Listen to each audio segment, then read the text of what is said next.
Yo, yo, yo, what's good, world? We back with another episode of the Pressure Podcast, man. It's been a while since we tapped in.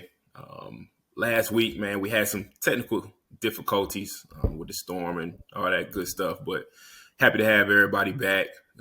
Happy to be back with my brother, my esteemed co-host, Toriana McCray, Teej, my guy, my brother. So I mean, we got a lot to talk about today, man. Obviously, we got the NBA playoffs going on. Definitely want to just get your insight about a few things, Coach. So, first and foremost, man, how your weekend been going? Weekend was cool, bro. Really just did a lot of chilling. Had first summer hoop run session yesterday, so that was real cool. Had a good turnout. Hoop for about 2 hours. Yeah, and it was some good weather, bro. It was a nice weekend, bro. So really no complaints. Like you said, we were a little bit delayed in our recording, like you said, because of the storm, bro. But overall, bro, it was a smooth weekend. Last day of school was Friday, so out of that for the summer. And here we are, we're back to daddy daycare with the boys. How was your weekend? Facts. It was good. Before I get into that, I did want to ask you, we talked about graduation a little bit. Just kind of talk to the world just about your feelings about graduation and, just seeing that senior class walk across the stage. Give us a little insight about Warren County graduation. Yeah, it was cool, man. We had it inside the gym. Like I said, this is my biggest senior class. So seeing I had a couple, one that went to early college. So seeing about 7 of them walk across the stage was really cool, man. And it's like a tradition where we go in, Coach VJ, Coach Fuller, myself, we take pictures with the athletes who are graduating that year, man. So it was just cool to see all the guys, their hard work paying off. Because I look at that, that's a big deal, man. Graduating at any level is a big deal. Going from kindergarten to first grade, going from 5th grade to 6th grade, 8th to 9th, so on and so forth. It's anytime you can celebrate a promotion, I think it's a beautiful thing, man. So it was really cool, bro. It was quick to the point. Took a lot of pictures outside afterwards. And yeah, I'm excited to see what the future holds for all my guys, man. So good luck to them. Congrats to y'all again. I'm proud of y'all. It was an honor to coach y'all, and I'm always in y'all corner. That's love, man. That's love. So just as far as my weekend, nothing too crazy. Chilled around the house pretty much the whole weekend. Mariah got a little opportunity to hang out with a couple friends. So definitely happy that she got that opportunity to get out and get up with some homegirls. I was at the house Saturday with the boys. And today we just been around the house for the most part, not doing too much. Took the boys to the park earlier today. And yeah, man, just been chilling. Nothing too crazy, about to get prepared for the work week. So, looking forward to another productive week. So, yeah, man. One thing that I really wanted to talk to you about, just in terms of the pod, I saw something. First and foremost, I wanted to shout out our brother, Quinn. Quinn proposed, I think it was last week, man. So shout out to my brother, Quinn. Yes, sir. Taking that step. Yeah, that's legendary, season, bro. Quinn. So, ring season. Get you one, baby. Yeah. Get you one. Congratulations, man. That's big time. Shout out to Quinn and Becca. Yeah, for sure. Shout out to y'all, man. It's a beautiful thing, man. I did want to ask you something. So I was talking to Mariah maybe a couple of days ago, and I was just saying to myself, I feel like my proposal day in particular, proposing to Mariah, I feel like it was perfect. I feel like everything went good. The turnout was good, celebrating, my wife and all that good stuff. One thing that I did find interesting, though, was I saw something on Instagram, and it was basically along the lines of like, that moment is cool for a bunch of people to be there and for people to, celebrate with you. But a lot of times, just having that intimate moment with your wife, like one-on-one, that's pretty dope too. It's relationship amongst you two. So a lot of other people don't need to be around, or a lot of other people don't really necessarily have to be in attendance. I salute anybody, any man who is willing to get down on one knee and propose to, your future wife, no matter whatever the case may be. If it's amongst a bunch of people, if it's amongst a bunch of family, if it's one on one, whatever the case may be.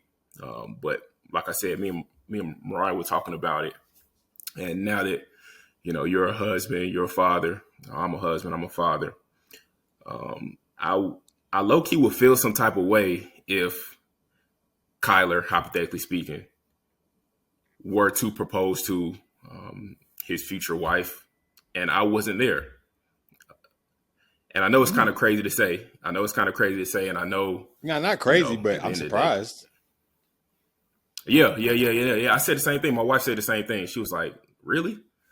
But yeah, man, I low key feel like I will feel some type of way. I'm not gonna lie. And obviously, it's Why? not about me. It's not about me. It's not about what I want. Obviously, because at the end of the day, he's going to grow up. He's going to be his own man. Cade is going to grow up and be his own man. Cash is going to grow up and be his own man. Chosen. Um, So why do we're why do you raising. feel like your proposal was why do you feel like yours was perfect? I feel like it was perfect just for the simple fact that it was a lot of love in the air. Obviously, having friends, having family there, like seeing Mariah, like she was beautiful. She was super. She was super super surprised, and I feel like the execution of it was just really really good. So, and then after we, did it, then we all went out, went to the club, had a good time. Like it was just super dope, like the whole day. So I just don't have any regrets about anything. Um, and ultimately, as long as Mariah thought it was dope, then I thought it was dope. So um, I do feel like it was pretty much perfect. I can't really ask for anything else. But circling back, I'm thinking to myself, like, dang, what if Kyler had this super dope day and, you know, proposing to his wife and like I don't get the chance to see that. Like, I'm his father, right? Like I raised him. Like I taught I taught him what love is. You know what I'm saying? Like I just would feel I some feel type what of you're way if I saying. wasn't there. Like that's crazy. Low key is I don't know, crazy. Low bro. key is kind of crazy. Like from my perspective, like hindsight, obviously we can make changes with hindsight. They say it's 2020, but like I just think about the I don't want to say unnecessary, but the added stresses of that moment and hoping that people from my standpoint were there on time. When we pulled up, no one's walking in, stuff like that. Like then there was also, I felt like because mine happened at a restaurant. It was a certain number of people I could have, and certain people feeling left out. I just like I don't, who likes disappointing somebody. The moment was really about Ashley, what you alluded to, and as long as she was fine, which she was, she felt like it was perfect. I was good, but I also didn't like that feeling of like I left somebody out or whatnot. I don't know if maybe if I would have felt differently if it was in a different setting. But I think going back, like I don't want to say I wish because everything happens for a reason. I'm not mad with how it happened, but if I did it over again, I don't think I would have. I think I would have just made it her and I. Um, and as far as like cashes, and honestly, bro, I think we talked about this a while ago, but I think it was your father that said like, don't worry about nobody else. Just he was like, just it should be about you and your lady, and that hit home with me, and I feel like if I went back and did it, that's how I would have done it. Just made it me, Ashley, and I in some way, in some facet, and to spend that back on the boys. Like if they wanted me a part of it, cool. If not, cool. I don't think I would really be tripping. I would just more so be happy. Be happy in the moment. Be happy for them. Just be happy that they found love or whatnot. But I swear I'm surprised, but I didn't expect like I didn't expect that from you, bro. I swear. Like I don't know why. I'm still trying to uncover why you think you would why you would kind of feel some type of way. It's just You just it's feel like just you, such you should a be there. it's just such a precious moment, and it's like a once in a lifetime thing, like I just couldn't see myself not being there. Honestly, like I feel Mm-hmm. like I owe that to him. I owe that to Kyler. I owe that to Cade. Now, if they don't, to your point, if they want to make it a private thing, one on one, at the end of the day, I mean, you're going to be with this person for the rest of your life, God willing. So that moment should be for the two of you guys, right? Mm-hmm. But I mean, just being a proud father is like, dang, I wasn't even at my son's proposal day. Like that, that's crazy. That's crazy, right? Or am I tripping? I mean, I don't want to say you're tripping. It's your opinion. Like I said, it's for me. It's a bad, not that big of a deal. It sounds like a bad term, but for me, it's just like if I'm there, I'm there. If I'm not, I'm not. I'm just happy, and I hope everything goes the way my son wanted to go. Um, and it's on wax that I want more kids. Like, and then if with my daughter, I just as long as her boyfriend, approaches and asks, is it okay if I take your daughter hand in marriage? Fine, cool. If I like him, if he's accepted by the family, Ashley's cool with him, and we're cool with it. However, he wants to go about proposing to my potential future daughter, then I'm fine with that. I don't necessarily have to be there for that either. Um, but yeah, bro, like I said, I don't think you're tripping. It's all in perspective. I'm sure there's gonna be some listeners that agree with you. I'm sure there's gonna be some listeners who disagree. But like I said, I'm surprised. I thought you would have been like, it Yeah, is what it and it's is. funny because you had the same reaction as Mariah. Like I just I don't know, something just wouldn't sit right with me. And it's once again, I want to say this again. Like this moment is not about me, obviously. Mm-hmm. I'm the type of guy. We just I chatting, man. We just am. chatting, dadding it up. Dad's Yeah, talking yeah, about yeah. dad shit. Like yeah, it's like, bro, I don't mind like being left out. I don't mind like playing the back seat, I guess you could say. But like I don't know. I wouldn't necessarily. I don't know if I would necessarily like it. If I were to be left out, just because it's such a special moment. It's such a big moment in a man's life. I raised this young man. I raised my boys to be the best they can possibly be, obviously. And then, I mean, if I have a relationship with, his fiance, then it's like, dang, I'm missing both of them. I'm missing the whole thing. I'm missing the whole shebang bang, right? So So how you I feel don't about know. the It's just on that proposal? me. I would feel that way about like my grandchild, the birth of my grandchild. Like God willing, man, if I'm willing and able, like I want to be there when my grandchild is born. Like I don't want to get the call. I want to be in the waiting room, like in the hallway waiting. That's that. If I can control it, like if my son's living like across the country, then that's one thing. But if it's local and I'm able to be there, like the moment that they on the way there, I need that phone call. Man, Ashley hopefully can stop what we doing and get to the waiting room. I'm pretty sure. Well, with the boys, it'll probably be her mom. Her mom will probably be in there. Man, actually, being it's a certain limit they can have in the waiting room, but I mean in the operating room. Um, I would feel some type of way if I missed that. Like even if they are across the country, like that would just sit on my heart. Like damn, man, I ain't here for the birth of my grandchild. That would hit a little bit different as opposed to the proposal. But so I empathize with where you're coming from, bro. But like I said, just for me, it is what it is. Yeah, and it's crazy that we that we having this conversation. The boys just they grown up so fast, man. Like, you know, one minute we teach them the potty train, the next minute they're gonna be going to high school.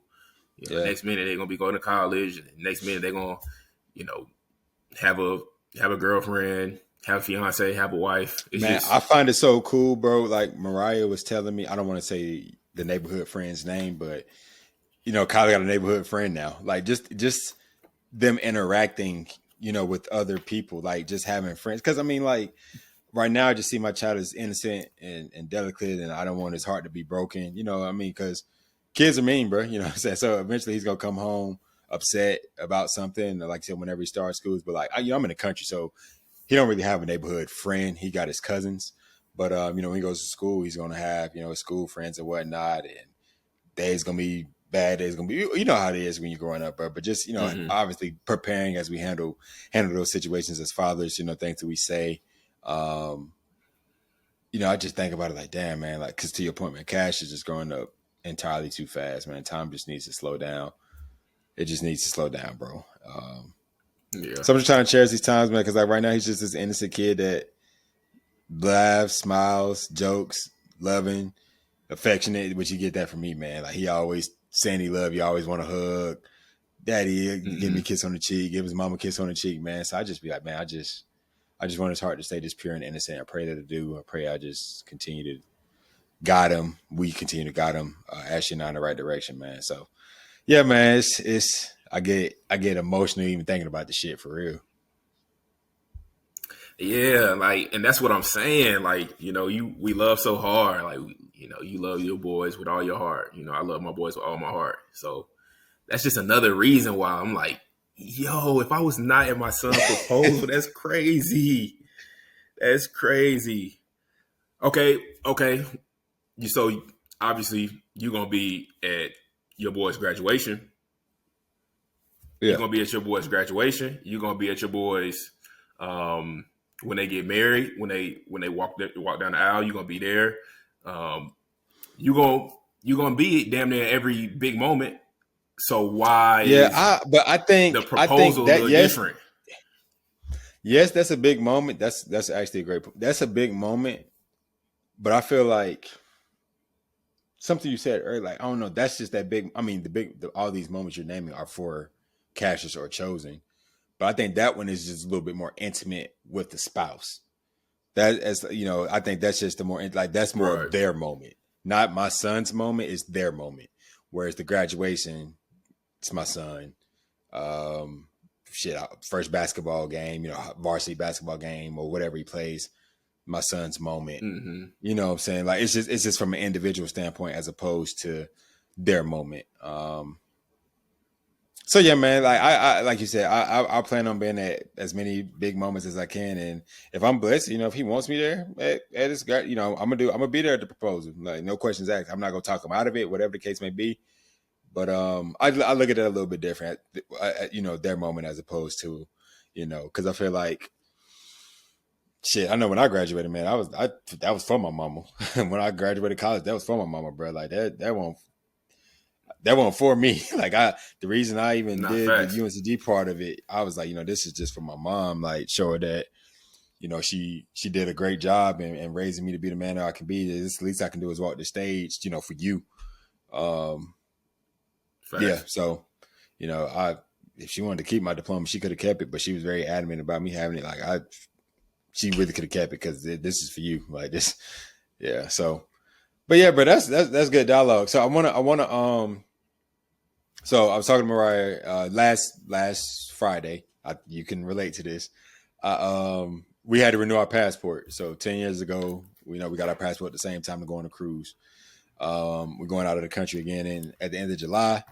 And my wife has been on my damn head about renewing my passport, bro. I'm talking about like asking me weekly, and she said, "I know I'm going to Mexico. I don't know about you. I'm gonna find me somebody else in Mexico. I'm going out there trying to find me a husband." She's like, "If you don't go," I'm like, "Oh my gosh, bro, I'm going to get it taken care of." So, bro, why is it like why is it that I don't even want to use the word procrastinate? Like I knew I had it under wraps. I knew it was going to get taken care of. But I told Mariah that, and Mm-hmm. she was like, "Did you and Miles talk about this or something?" Because he ordered his the same day. Why is it our wives be on our heads, man? Think we can't take care of nothing, man.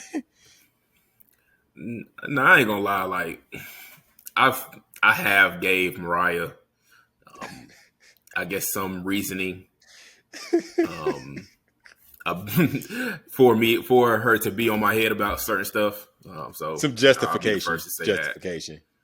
Yeah, yeah, yeah, yeah, for sure, for sure. So I can't even sit here and act like I'm innocent. But with the passport situation, for everybody listening, yeah, I did get my passport renewed, and I should have all my paperwork and all that should be here within the next couple of weeks or so. But Um, it was kind of to the point where she was just on my head, on my head, on my head. So I just went ahead and took care of it. That process did take a while, though. It took me damn near the whole day to figure out everything I need to get figured out. But once I Coach. did get it figured No, out, no, yeah, there's yep, no yep, way it it took took me a you the whole whole day. day, Coach. It took me the whole day. Yep, the absolute whole day. Like the whole, not the whole 24 hours, but the whole work Yeah. day. 8 to 5 type shit. Coach, And then when I finally it got took it me like figured out, 45 minutes. It took me like 45 minutes. I just see, renewed it online. yeah, you smarter than me. You ain't renew yours online? You This is did what it I in did. person? So I went in person. I went. I think I went to like a. I think I went to like a FedEx or something like that. Try to get it figured out that way. Then I had went to the post office. That didn't work. FedEx didn't work. Um, I went to this place downtown in downtown Monroe. That didn't work. They told me to just do it online. Just do it online. So I came back to the house, did it online. That took forever. It damn sure took me longer than 45 minutes.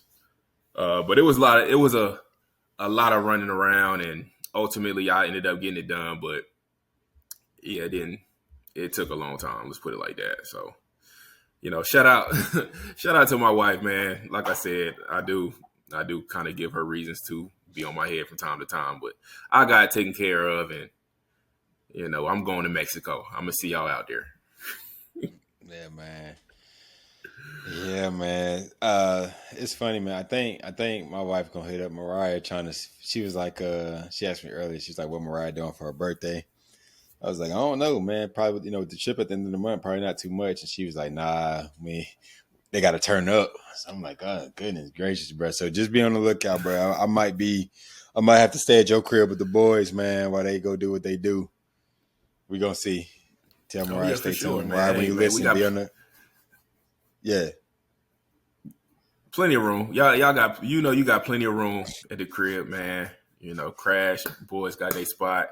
You know, we can make it do what it do. Yeah, man. Sound like a plan, brother. Um, hey, bro. So, a lot of people have been, it's around the time when we have athletic banquets and whatnot, and there's been a lot of dialogue about participation trophies, and awards in general. So, I just want to know, what are some of your thoughts as it relates to awards, specifically, like let's go high school and below. So, what are your thoughts on end of the year awards? Let's go from there, and then to give some people some backstory. Players and parents, and I'm not just speaking on my sport, across all sports. Um, we our AD literally said he said whatever awards y'all want to give out, there's no limitation on awards. And traditionally, I've given out the same about 4 awards: offensive player of the year, defensive player of the year, and like a teammate or Eagle award. So typically 3 awards. Except this year was 4 because I had a tie for my Eagle award. I never got with an MVP. I'm really reluctant on really just I like team recognition as opposed to individual recognition. But just precedent, I just kind of went with it. But going forward, I think I made a decision to no longer do that. Just I really honor team awards and like all conference because I feel like that is the sole purpose of the banquet. But I say that to say because people are always disappointed. Some people have that sense of entitlement, knowing that like what award were you what award were you expecting to win, and then even still, it's just like as opposed to using it as motivation. If you felt like you deserved an award, it's more so like a woe is me. So my mindset is like, you know what, everybody gets their certificate because every player gets a certificate, like for participating in the sport. Mm-hmm. And I'm fine with that. And then, like I said, honoring team awards. So, say if we win a conference championship or we win a Christmas tournament, or something like that, or we exceed our wins, whatever the case may be. I honoring those because I was like, if this is about recognition, I'm more so I can talk about each player individually and talk about their impact that they have, not only with myself from a relationship standpoint, but the impact that they made on the team and whatnot. Like I can give them recognition to the crowd, but this $10 plaque, $5 plaque, is it to me personally means nothing. And then like when we complain about not receiving, I think it's on the parent. Like if cash, like when you're in like kindergarten, first, second, third, fourth, fifth grade, yeah, give everybody a little trophy, whatever. But once you get to that certain threshold, it's kind of like what do these trophies mean to you? Because again, I think I was talking to you like it's not a college for those that want to get recruited. A college coach not gonna be like, hey man, did you win team MVP or were you the offensive player of the year on your team? Like no one's gonna ask that. And then again, if you feel like you're deserving of something, okay, you're gonna work. Like I feel like as a teacher, I deserve $100,000 a year. Shit, I truly feel that way. But it's nothing to complain about. I mean, if I complain about it, cool. But it's nothing to like to bring to the issue or question my principal about it or question the superintendent about it. Because I mean, it's not that simple. With the award system, we have 12 teams. I mean, not 12 teams. I have 12 players. I give out 3 awards, so that's 25%. 25% of the people got awards. Someone complained and was like, well, football, every other sport gave out 4 awards, something like that. Football gave out 12. Well, I mean, football has more personnel with it, and if that was Coach VJ's doing, other coaches have the option to give out as many awards. I could create 12 awards if I wanted to give out, but again, what is that? Is it the award or the award that they would have won? Because I can create the biggest headache award, and I can give it to Bob. Is Bob happy that he got the biggest headache award? Like I'm just I don't get the purpose of, not the purpose of, but like the issues when one doesn't go without. Because again, if Cassius were to come to me like, Coach, man, I didn't get offensive player of the year, man, I'm like, okay, well, what are we gonna do about it? Like, I mean, if you're feeling some type of way about it, it's okay for you to feel some type of way about this. But what are we gonna do about it? Like, what we're not gonna do is complain and question and whatnot. Just work harder. Like this award is again, it means nothing. Like, Tyrese Halliburton was just voted most overrated. Now he's going to the NBA Finals. Like all these accolades and stuff. And again, in the NBA is different because that goes into players' contracts and what they're able to get and super maxes and all that stuff. But especially once you get to high school, these awards mean nothing, man. It's all about the work you're putting in, and I feel like the win should triumph the award. The team success should triumph the individual accolades. Now, if you're a track person, whatever the case may be, that you get your individual accolades unless you're doing like a relay or something. But I'm going off on my little tangent, man. So, Coach, what are some of your thoughts on participation awards and whatnot, and those feeling like I should have received an award and they get upset about it? Yeah, I hate the feeling of entitlement that some student athletes have. These awards, especially, yeah, and to your point, you're not even doing nothing crazy. You're giving out 3 awards. Offense MVP, defense MVP. Coach award. Like that's pretty much the standard. I mean, back when I was in high school, it was the same thing. I still remember Jay Hunt. Shout out our brother Jay. He got the coach's award because he was, he excelled on the court. He also excelled in the classroom. And, everybody liked him, and he was the leader on the team. That's what the coach's award exemplifies, right? I think it's just kind of a day and age that we're living in, and I hate it too because parents are enabling this as well. It's parents that are complaining. It's not even just kids anymore. It's parents as well that's feeding into it. Like you said, I feel like, I mean, if you don't win offense MVP, then you need to get better on offense. Really, as simple as that. If you want to win defense MVP, well, Coach, you can. Excuse me. Sorry, get better on defense end of the ball. Like it's not hard.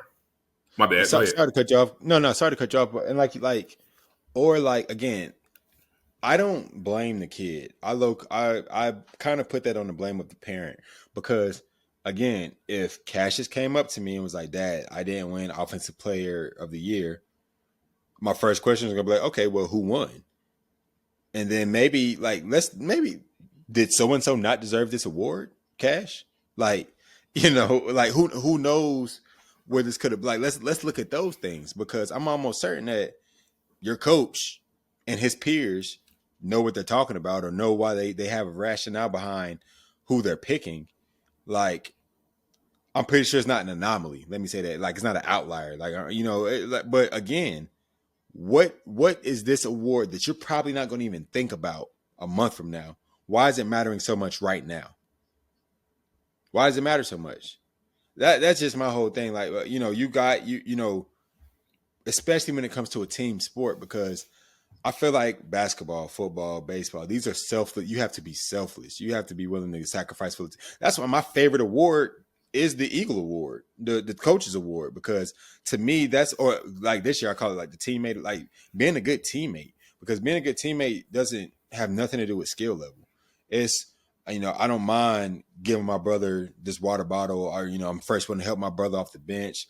I help my brother off the court if he falls, talking on defense, doing all those little things that correlate to team success. That's why I give that award out Mm-hmm. last. It's my favorite award, because I think that embodies servant mentality. And as coaches, you already know it's servant mentality. What can I do for you so you can be the best basketball player that you could possibly be? So you can be the best cross country runner that you could possibly be. My job is to make your job as easy as possible, so long as you're putting in the work, meet me halfway. So what can I do for you? That's what the teammate award embodies to me. Like, let's talk. You know what I'm saying? Like, that might just be the only award that I give out, because that's what it's about, being selfless. Like, your offensive player of the year. Again, I've given out offensive player of the years in which we've gone 2-21. Like, who cares? Right. Who cares, bro? Right. But it's funny with success, which is, again, when I say success, this is my first winning season in 6 years. Comes everybody wanting to now help, everybody giving their opinions, everybody wanting to come to practices, and that's just what comes with success, especially at the high school level in a small area. But it's just like, I just sometimes wish people would put themselves in my shoes, and like, I don't question what you got going on at your job. I don't tell you how to do what you're doing. I'm never too high and mighty to deny help, but at the same time, like I've. So I'm again going on another tangent. I have instances at games where fans are telling me who to put in the game and why so and so not in the game. Like, bro, just be a fan. Like, just be a fan. Like, you are not in a Facts. position to make the decisions that I'm making. You are not in my practices. You have no idea what's going on. And I'm not talking about parents. These are just fans. But again, like, fans I don't want to say I've never seen, but fans I haven't seen this past season, it was people I haven't seen in the county since I've been coaching. But and again, I know that comes with winning. You win people, you draw more attention. I think about the Hornets. When the Hornets are successful, the game selling out. When they ass. Same thing with the Panthers. When we was 15-1 with Mm-hmm. Cam Newton, city was lit. Tailgating, Bank of America Stadium popping. You know what I'm saying? It's lit. Everybody, whole city dabbing, bro. Like, it was turned. It was turned, bro. But now we back on the tail end of, you can get tickets, with a 4-piece Supreme combo. So it's just like, so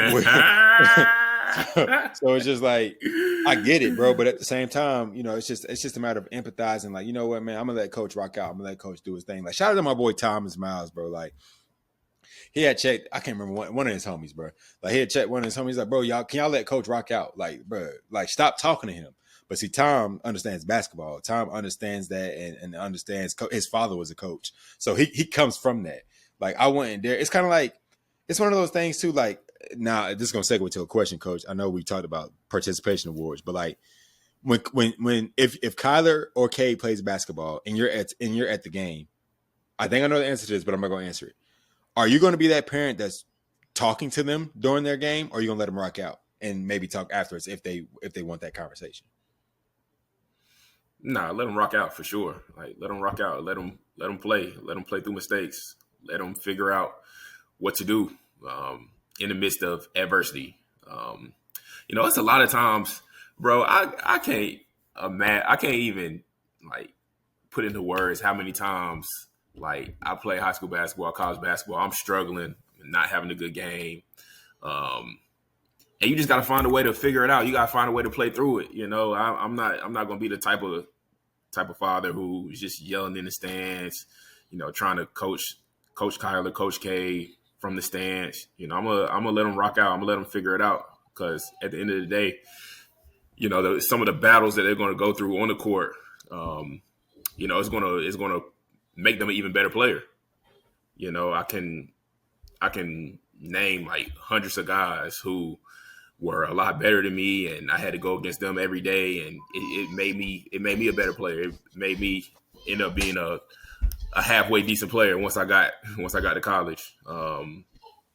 So yeah, I think that's big. Like I think it's big for fathers to let their sons, kind of rock out and figure things out on their own and figure things out on the fly and figure things out when they're in game situations. I think all that is going to make them better, on and off the court. Yeah, man. Yeah, sorry about that, coach. Nah, you good. Yeah, I heard. Matter of fact, I wanted to ask you a question. Yeah, I was about to say, I think one thing that's kind of a part of coaching, and it's one thing that I had to accept, especially like early. Everybody is not going to agree with your decisions. Everybody's not going to like the decisions that you make. Um, you know, I've been an assistant coach now for 6 years, and I make suggestions to our head coach here at Wingate. Sometimes, Coach Good takes them. Sometimes he doesn't. It kind of is what it is. At the end of the day, I'm in a situation where I got support. We're as much support as possible. I got support our head coach. I got support our players. I got support our trainers. I got support our strength conditioning coach. I really take that job incredibly serious, and it's to the point now where, like I said, all my suggestions are not going to be taken. Some of them are. In fact, it's a lot of times where my suggestions aren't taken, and at the end of the day, I got to continue to still be the best coach I can possibly be and help support our players and our coaching staff and, like I said, our support staff. So I definitely understand just being just not being liked by everybody. Everybody's not going to like every decision that you make. Everybody's not going to agree with everything that you do. And I think sometimes it can be tough because, and I mean, especially in your situation, like you a very likable guy. I say all the time, you the mayor of Warrenton. Everybody rock with you. So, it can kind of be weird when you got people in the crowd saying, oh, why TJ not doing this? Why this guy not in the game? Why they playing this defense? Well, why they not pressuring the ball more? Why they not rebounding the ball? That's why I empathize with somebody. Go ahead. No, and that's something I accept. I feel like as a leader, you got to understand that I mean, it's impossible to please everybody. As a teacher, it's impossible to please everybody. So yeah, I wholeheartedly accept and understand that. But I think it's that fine line between, like, it's one thing if me and you at a game and we're criticizing a coach or questioning what a coach got going on, me and you just chopping it up. But I wouldn't dare scream at a coach, like, or whatever, like, or a teacher. You know what I'm saying? Like, I'm just not about to do that. Like, if we could sit down and have a conversation or whatnot, whatever the case may be. I don't know, but like, I understand fandom. You know what I'm saying? I'm a Tar Heel fan. There are times where I've questioned Hubert Davis. There are times where I question Roy Williams. And if I'm sitting behind, if I had the luxury of sitting behind him at a game and I'm watching, I'm not gonna be like, Hubert, what the hell are you doing? Or why so and so? I don't know, bro. Like, it's just totally different from a fandom standpoint. But go ahead. I just wanted to hit, like, I truly feel like as a leader, because that's something I'm very selective with who I choose as a captain, and I let them know, like, you got to be okay with not being liked, or everyone not agreeing with your decisions or pushing people's buttons and whatnot. I just think that comes with leadership. Like in any role, every president we've had, 100% of people didn't approve of them. Every principal I've had, 100% of people didn't approve of them. Like, so even me as a teacher, like, do I feel like I'm likable as a teacher? Yeah, but I understand that every student's not going to like me. It's fine. They don't. At that point, it's just about respect. They might not like what I'm doing from a substitution standpoint or who I got in from a personnel standpoint, and they may have their feelings in it because that can be they son, daughter, nephew, whatever the case may be. But just have a respect for my craft and what I got going on, and understand that you and I have the same interests at heart when it comes to Warren County. Like, I'm trying to see Warren County win. However, it's more than about winning. It's about earning opportunities, or, like, again, it's always something else behind. Like, I never coach based on feelings. Like, it's something behind it. Every single time, and if it makes sense to me, then it'll be applied. And like you said, I listen to my coaches, and I value their input. But at the end of the day, with me being a head coach, that decision is on me, and I wear that on my head. Like I would never be like, oh yeah, man. Well, this was Coach Phil's idea. This was Coach VJ's idea. This was Coach Trey's idea. Like I'm willing to Right, take all right. that. As a leader, I have to understand. Like when we lost by 103, this on me. This is my doing. What can I do to get better? Then I'll go down that ladder. With practices, if we have a bad practice, what could I have done differently from a game standpoint? Like especially after I lost, damn, what could I have done differently? Should I have made this up there? Damn, maybe I stayed in this zone too long. Like I'm highly critical on myself because I'm so passionate about this Mm-hmm. craft, which I know you are too. And I just people just got to understand that, in my opinion. So yeah. No, I get it, bro. I get it, man. I think it's a battle that a lot of coaches, a lot of leaders, not even coaches, just leaders in general, have to fight.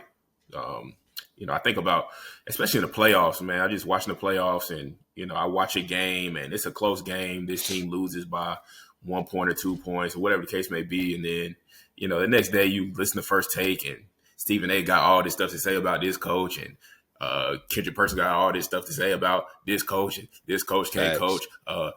Tom Thibodeau, he plays players way too long. Oh, he need to subs more. Like he don't ever sub. Joe Mazzulla, he can't do this right. All he want to do is shoot threes.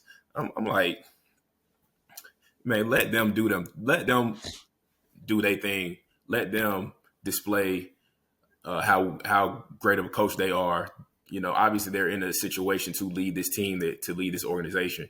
So let them do their thing, man. That's one thing that just kind of annoys me about like First Take, and obviously it's sports media, so they're doing their job. But man, the coaches in the NBA, they're great, man. They're great. They're great. Like they wouldn't be making millions of dollars if they were trash. Obviously they're not perfect.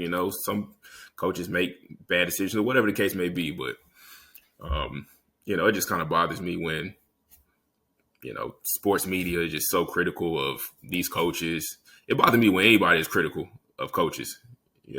Like to your point, the people in Warren County, they're not putting in all the work that you put in with those guys. They're not putting the countless hours with the guys like how you're doing. So, I mean, just there's no need to be critical, or there's no need to be yelling in the stands, or whatever the case may be. But, let me stay on topic, man. But you Yeah, saw where I man. was coming Shout from, out. bro. So. Nah, for real, for real. Shout out, man. Shout out to Warren County. Shout out to Wingate. Shout out to all the guys, all the players. Just keep going. And yeah, another question that I wanted to ask you. How would I phrase this? Matter of fact, before I get into that, I wanted to circle back to our last pod, right? So, you picked your all-time starting five. No, not all-time starting five. Starting five from 2000 to now, past 25 Mm-hmm. years. I picked my starting five. Then you picked the six man. I picked the six man. We picked our team, picked our players, and then you chopped it up, put it on social media. People voted. It seemed like you won just in terms of the most votes, and I just don't understand why. I have no idea why. I'm just not quite understanding why people would side with your team over my team. We talked about it before. I think one thing or one spot that you went wrong is you picked Bron first and then you picked Kyrie. I don't feel like there's a need to have Kyrie on the team if you got Bron running the point. So that's one flaw. And then for two, you pick Shaq. Shaq at the five. Obviously, Shaq is super dominant, a force in the paint, but Most I dominant. do feel like he's a Most lot of dominant. Most dominant ever. however you want to phrase it, But I do feel like he's a liability on defense, especially in the modern NBA, where you got to be able to guard on perimeter a little bit, especially with the amount of threes that are shot. So, yeah, I mean, seems like I lost. So, I definitely got to hold up my end of the bargain. But at the same Seems like time I too, lost. but at the same time too, I just wanted to just kind of poke a few holes in your roster a little bit. Obviously, the people felt like you had a better team, but I feel like I'm giving you reasons on why your team not as good as my team, right? Look, you're making it like rocket science. I feel Wait, like wait, I'm wait, trying to wait. make it. Before you go, let's circle back on the starting five, or let's circle back to the teams. All right. So I had Steph at the 1, I had Kobe at the 2, I had KD at the 3, I had Anthony Davis at the 4, I had Joker at the 5, and I had Derrick Rose coming off the bench. And keep in mind, these are all guys in their In the prime. prime. So I'm talking Yep. about MVP. I'm talking about MVP Derrick Rose. I'm talking about MVP Steph Curry. I'm talking about MVP Kobe Bryant. I'm talking about MVP Joker. And then AD is AD.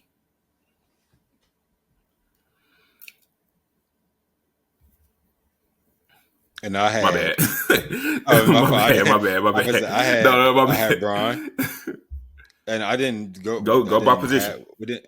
Uh, we didn't do that last time. But I had Braun, Go ahead. Shaq. Or who would you put I mean, where? Who would be on bro, ball? from a once it depends on the floor of the game. Like if it's crunch time, Braun. If it's first quarter, give it to Luka, Kyrie, because they both are over like the past 5 years. I know they've been like top 10 in first quarter scoring. So to start off, it could be Luka, Kyrie. Pick your poison. Don't really matter to me.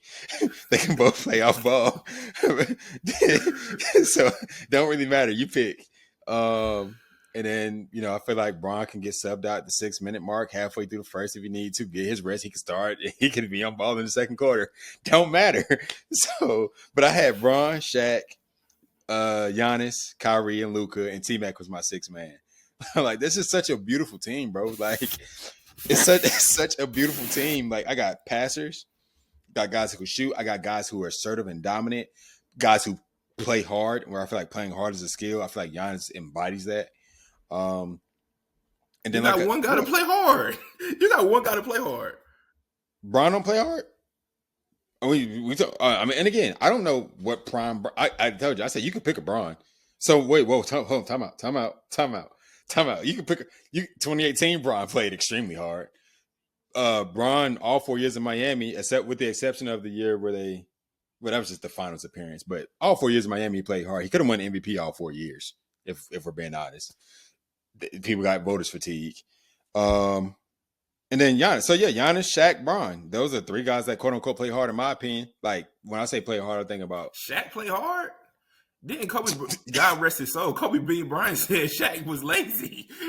no, he came into the season lazy and he would just play himself into shape. Yeah, Shaq is on wax percent. I would play myself into shape. That's just coming out of shape. That's just out of shape. But now you can't dissect it. Oh, when are we playing the game? Like again, I'm talking about playing hard. Just because, let me think of somebody. Just because Chuck, for example, I feel like Chuck plays hard, but Chuck gonna get tired. That doesn't take away from him playing hard. But if we're playing basketball week after week after week after week, at some point Chuck's gonna stop getting tired. So yeah, when it comes to playing hard, I'm not taking playing hard and fatigue. Those two are separated in my opinion. It depends on how long they can play hard. Super pause. That's wild. But yeah, bro. But again, I think I think what you're. Hold on, coach. Hold on, coach. Let me add this. I think what you're. Hold on. No. I want to add one thing. Let me add one thing. Let me add one thing. Then I'm gonna give you the floor. Let me add one thing. Then I'm gonna give you the floor. All right. I think we both put very high value on playing hard. When I hear your team, I'm not thinking to myself, whoa, these guys play hard, boy. Golly, these boys play extremely hard. I feel like you got one player that plays extremely hard, which is Giannis. Shaq has been criticized for not playing hard. I'll give you Braun. He is not. He has not been criticized for not playing hard in his prime. When he was with the Magic and the Lakers. So Shaq was criticized for not playing You can only hard. pick one now. You can't pick two. Which one? I mean, it don't matter. It don't matter, bro. He as a rookie, Shaq then he averaged 28, like at 28 at Which 28 and 14. Then, or you can go with the Lakers where he went to 3 straight NBA Finals, won 3 straight Finals MVPs. Like, let's just go with that Shaq because he got 3 straight. Let's go with Lakers Shaq. You can't name 1 year with the Lakers in which Shaq wasn't successful. Then we can't mix playing hard with working hard in the offseason or whatever the case may be. Like, again, when you're the most Shaq had God-given size, strength, and all that stuff, which is why he was the most dominant. So the biggest factor for Shaq to do was to be in shape by the time the playoffs occurred. And he did that. So again, I think you're misconstruing with Shaq didn't have to work as hard like in the offseason because he was so dominant. Dunking on there. It was just that it's like Wilt Chamberlain going against those 6'5" white dudes. Like Wilt didn't have to work as hard as these guys, bro. He was 7'2" dunking there. Like he didn't have to do that. So I don't misconstrue working hard with playing hard. I think every time Shaq touched the court, especially in those Lake years, he's giving you everything that he got. Everything that he got. Same thing with LeBron James. Same thing with Giannis. Shit, even Kyrie in the sense, bro. Kyrie in the playoffs, but you seen it, bro. All Kyrie just needs is a stage. Kyrie's biggest flaw is like, I was not flawed, but we haven't seen him be the guy on his team. When I say the guy, like the number one, well, we've seen him as the number one option, but he didn't have success as the number one option. Obviously, with this team, you don't got to be the number one option. But when it comes to that mano-y-mano, and Kyrie got the ball in his hands, we've seen what he's done to who you got in Steph Curry. We've seen what he's done with him. We've seen it. We've seen it. Proof's in the pudding. But then again, if we're taking all the anomalies and all the rocket science out of it, and we just look at Shaquille O'Neal, not a single player on your team can guard him.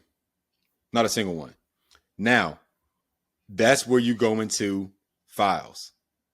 My biggest take on that is like your team is going to be in foul trouble, bro. You don't like Jokic or AD. Teo said, my boy Teo, shout out to Teo, bro. He said, I want to speak on Teo, yeah. And he said AD would leave in a wheelchair. You know that AD is fragile. Like, I don't even, AD's prime years are on the bench because he always hurt. He always hurt. So, like, what would he do with a force like Shaquille O'Neal? God. What would Jokic do with the force like Shaquille O'Neal?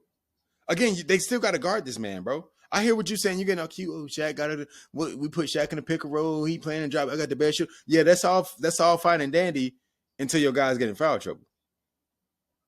In the first quarter, it's going to happen. You're going to have to make supreme adjustments. And then, like I said, I got T-Mac coming off the bench. And Kobe said it himself, T-Mac, he do everything I can do except he's 6'8". Does T-Mac have an MVP? No, T-Mac does not have an MVP. He just has 2 scoring titles. Teo, I want to speak on you. Teo, I hope you listen to this. When I gave you my rationale, when I gave Teo my rationale, he had no response. He had no response to what my strategy would be. Like, he had no, and that's pretty much for everybody. Like, anybody we talk to, everybody say, "Oh, Shaq this, Shaq." Because that's Shaq. It's that simple. It's that simple. It's that simple. It's literally that simple. But it's not, though. It's not. It is. It's not. I feel like it's okay, not. Coach. So, what is you keep talking about? You are one of the best defensive minds that I know. What are you gonna do? What you gonna do? What are you gonna do to stop Shaq? Like, let's just focus on that. Before I answer that question, you led off by saying, "Oh, first quarter, I'm gonna give it to Kyrie. I'm gonna give it to Luka. Oh, they led the NBA in first quarter shoot." You said whose hands would the ball be in? It means like who's initiating the offense. It don't matter. It could be Luka or Kyrie. They're one of those two. Luka, if Shaq setting the screen, if Shaq is setting the screen and Luka's rolling off that and Shaq's diving to the basket, Luka's one of the best lobbers in the NBA. And then you got Kyrie who can lob it up the again, bro. So that I'm just talking about the Shaq ain't bringing the ball up the court. Come on now, like damn. No, I'm just saying because at first it was like, oh man, we just gonna get the ball to Shaq. Shaq gonna foul everybody out. Like It's that I don't simple. know. I don't know which It's one going to is be it. there early. But okay, so You- what is your defensive strategy? You still what are you going to do to stop him? You can't help. What are you going to do? Because Shaq You can pass too. if you throw it into Shaq, if you throw it into Shaq every time, that's a win for me, bro. That's a win. Like You're not answering I'm my not question, worried about coach. that, bro. You're not answering my question.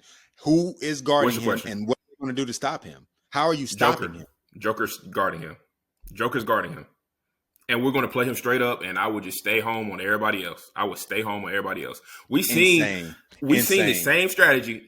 Listen. Against We seen Shaquille the O'Neal? same strategy. Against Shaquille O'Neal? Listen. We seen the same strategy. I watched this game With faithfully who, coach? 2 years ago when UConn. Listen. When UConn and Purdue played in the national championship game, Bob, Dan Hurley. I said Bob. Dan Hurley You disrespectful. You said, you disrespectful. can throw it to Zach Edey every single time. I am going to play him one-on-one, and I'm going to stay home on shooters, and Zach Edey can have 40, which he did. I think he ended up with having like 39 points in the national championship game. I will implement that same strategy. Throw it to Shaq all you want. You can do that all you want. Throw it to him. No comparison. I'm begging you to do that. No That's comparison. perfectly fine. Throw No it to him every comparison. time. It's a reason. Do you realize it's a reason why, like, and like I said before, this is Zach Edey modern can't day even NBA go left. basketball. Like, you don't even throw the ball. Like, guys don't even throw the ball in the post no more.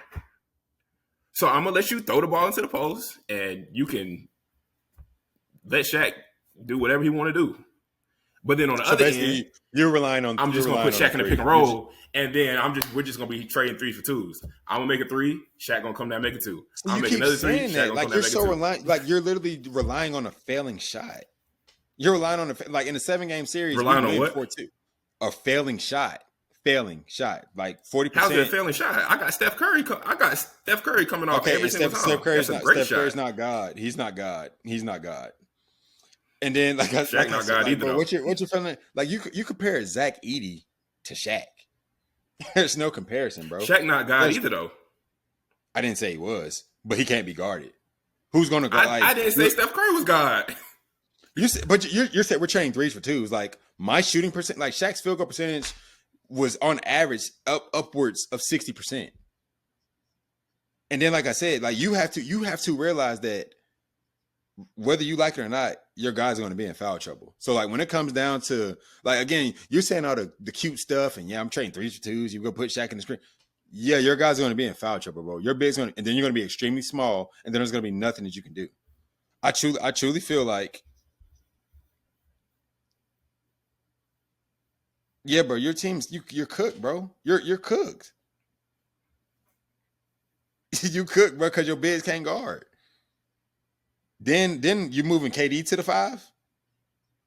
And then He's cooked. But I mean, I don't really feel like Shaq can guard either though. Like your argument is can You don't I feel like say Shaq the can guard same on the thing for perimeter.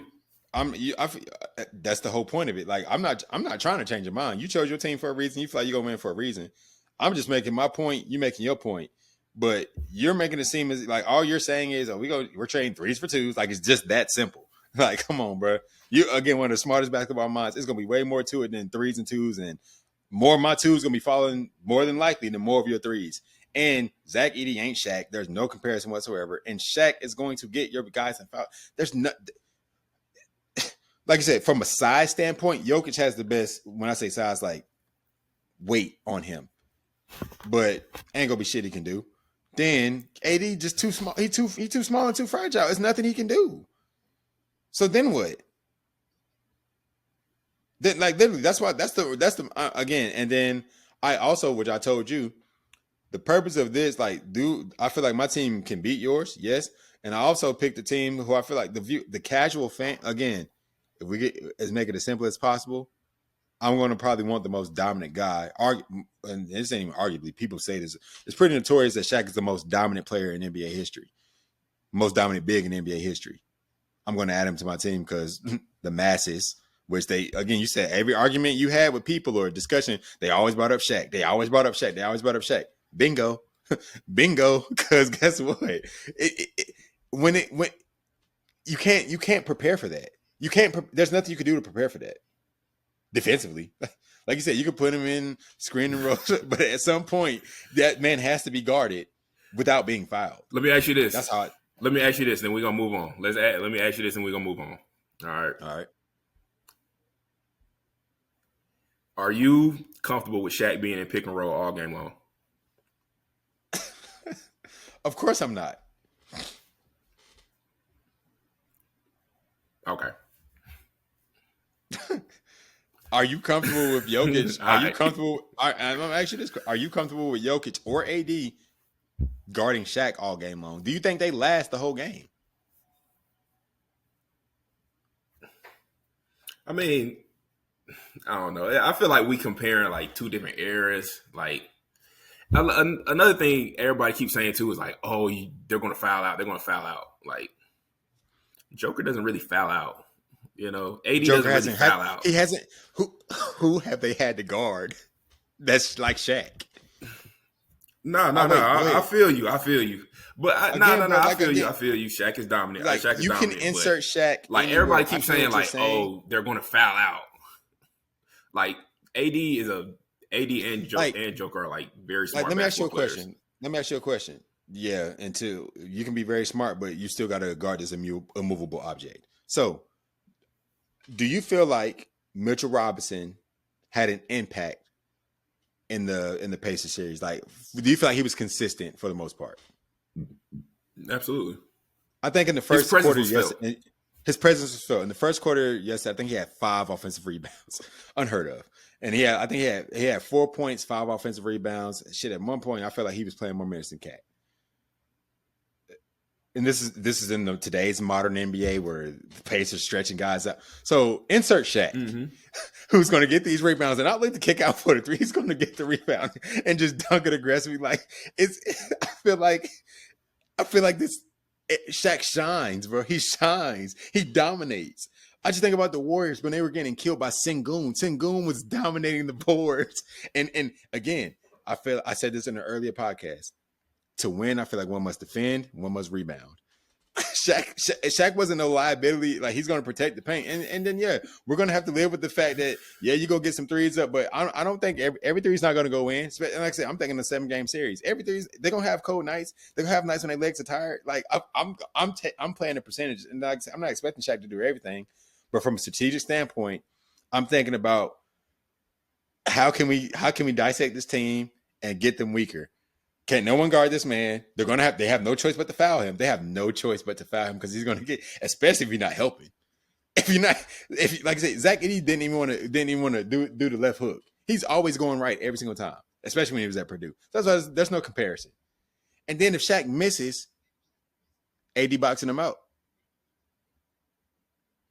Oh, so he gonna get his own rebound and dunk it and get it and dunk it, huh? That's what he gonna do. Yeah, more than like, because listen, I feel like he get that bump, he goes up, he misses it, he tracks it, just moves him the hell out the way, gets it, and then dunks it with 2 hands, puts his nuts in their face, and gets back on defense. And then we go do the same thing again. Because at some point, y'all, they're gonna be tired, they're gonna be drained, we're talking about Shaq, bro. Like, again, that's why I picked him. Your whole strategy is cute. I rock with it. But you don't have a strategy for Shaquille O'Neal. That's just how I feel about it. I don't think your team is bad. Your team is really good. Your team is good. But I got Shaq, and then I also have Bron. Bron, the smartest basketball player of all time. Well, you giving the ball to Shaq every time, so Bron not gonna get the ball. No, Bron's gonna use his mind. Bron gonna be like, "Yeah, yo, big man, big fella. Go ahead." You know what I'm saying? And you got ball dominant Luka who not gonna have the ball. Like, yeah, I see all the flaws. Oh, America might not see all the flaws, but I see some flaws. Luka in a screen and shout roll. Out, Luka I in want a to screen shout roll out with to Shaq. everybody. Oh my god, or Giannis? Goodness gracious, it's crazy, bro. I want to shout out everybody. I want to shout out everybody who voted for TJ's team. I gave y'all the game plan, and everybody said, "Oh, Shaq just gonna get the ball and dunk it. Shaq gonna get it." Okay, smart man, bro. Smart man. Because again, we talking about liabilities on defense. We talking about liabilities. We're talking about liabilities. We didn't even. Steph is a liability on defense. I don't care what nobody says. Steph's your liability on defense. Easily. I'm not mad at that. Shit. But him being a liability on defense, I mean, when you're the greatest shooter ever, we'll I figure feel that out. You know what I'm same saying? thing. So that's the same logic with the most dominant Yeah, center. yeah. Like, Same logic. yeah, it's the same logic, right? But I just feel like I can easily exploit your personnel. I don't feel Same. like my personnel is easily Same. exploitable. It is. It is. Because I mean, But yeah, and man. Kyrie's the shortest dude on my team. How tall Kyrie? 6'3"? Like 6'2", 6'3". After that, the next smallest guy is 6'8". Jesus Christ. You are a coach and they play you like size. Pause. You like size. You love positional size. You love it. Position size is cool, but if you ain't, if Don't you undermine got it now, Luka, coach. who Luka gonna guard? Who Luka gonna guard? I seen what Jay McDaniels did to Luka. Luka can guard Steph. Luka can guard Steph. But who's Steph guarding? Oh no! Who's Steph guarding? I can't believe you just said that. Who's Steph guarding? Teo, if you are listening to this, your boy got Luka guarding Steph Curry. Yeah. We just seen what Jay McDaniels just did to Steph Curry, to Luka. We just seen that. Sent them packing. Jay McDaniels looked like third team All NBA. Teo. So if you listen to this, yeah, if you listen, I know what you're thinking. What does right now. Jaden McDaniels have to do with Steph Curry? What does that have to do with Steph Curry? Because who is Steph Curry guarding? Who is he guarding? Please don't say Kyrie. Please don't say that. Who's Steph Curry guarding? No. I want to spin back. I want to spin back to what you said. You said, what does Jay McDaniels have to do with Steph? You said what Jay McDaniels have to do with Steph Curry. Correct. Yeah. I'm bringing up Jay McDaniels because Luka was the primary defender on Jay McDaniels in the playoffs, and Jay McDaniels was having a field day. Jay McDaniels is not half the player Stephen Curry is. Field day. So you're saying Luka. So you're saying Luka. You're saying Luka is going to guard Stephen Curry, and we just seen what Jaden McDaniels did to Luka. So what is Stephen Curry going to do? The MVP, first unanimous MVP, greatest shooter ever, God created. Guard him. I just see the holes, bro. I just see the holes. Who is Steph Curry going to guard? Who is Steph Curry guarding? Probably Kyrie. Probably, I would imagine. Listen to how you sound. Probably like you're not even because we've literally seen that. So that's no debate. We've seen that. We've seen that on paper. Didn't he have 3 40-point games in that series, Kyrie Irving? I know he had a back-to-back 40-point games. He had back-to-back 40. I know he had back-to-back 40. He didn't have 3 40-point games. Okay, well, 2. My bad. 2 40-point games and then a game winner. A series clinching 3-pointer. So I mean, we know that's not gonna happen. So you say that now because that's your only option. And I'm a huge Kyrie Irving fan. Like y'all know how big of a Kyrie Irving fan I am. But who's winning the matchup? We're not gonna sit here and act like he just. Who's winning the matchup, Miles? We're not because we saw Kyrie Irving. We saw Kyrie Irving play excellent defense on Stephen Curry in that finals. We saw that. Because that was the biggest. We're not going to sit here used to always criticize Kyrie Irving's defense. Killed air game. He did. He had games where he struggled. He definitely had games where he struggled. They went down 3-1 for a reason. Okay, and then the games that he didn't struggle, which they won, Steph Curry struggled. I mean, what are we talking? We talking about what are we talking about? We talking about. But you saying like, oh man, Kyrie just gonna kill Stephen Curry. He gonna kill him. Like I'm a huge fan. Like he had good games, but he also had bad games too. Is he not? He had good games and he had bad games. Coach, okay, every player, we know that. We're realists here. But black and white, is Kyrie Irving going to kill Steph Curry? Yes or no? Are we playing one game? I said it. 7 games. Or are we playing series? I see. He's not going to Who's kill going to every win the game matchup? in a Who's 7-game going to series. win it? Who's going to win the matchup? I'm leaning towards Kyrie. Kyrie's my guy. Even without Kyrie being your guy, because we've already seen it in the 7-game series. And like I said, Steph Curry can literally only guard. That's your only option. It's Kyrie Irving. If we get Steph in any screen and roll and switched on any one of these other killers, there's nothing he can do. There's nothing he can do. Just like there's nothing that nothing that AD and Jokic can do. So you're flawed in two of your biggest your guard, your point guard, where you want the ball in Steph Curry's hands, whatever. Him and then your bigs. Your team they're flawed. Steph's gonna be again.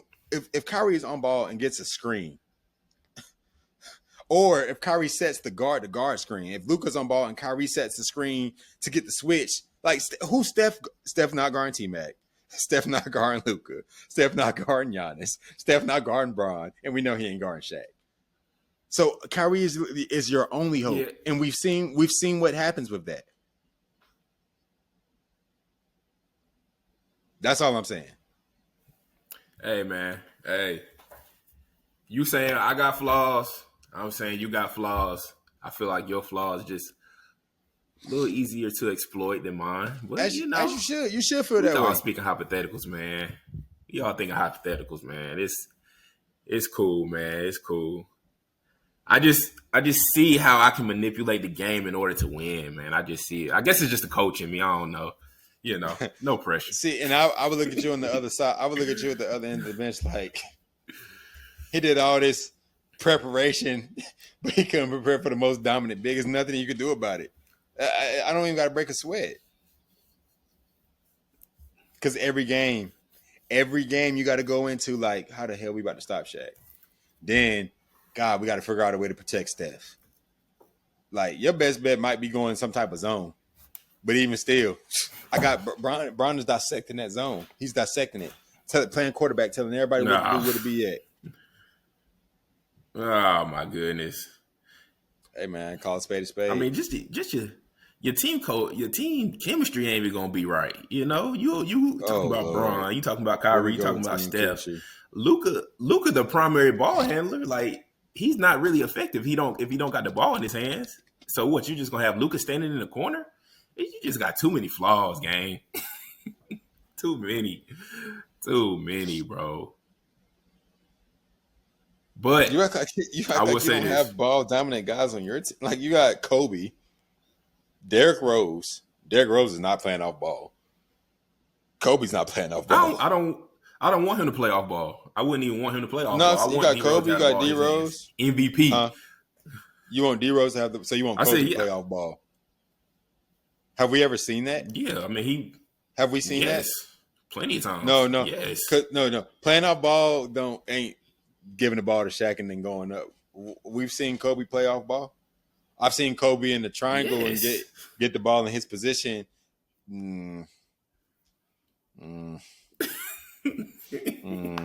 That's not off ball, bro. Oh man, it's not off ball. Come on now. Hey man, off ball. Kobe Bryant.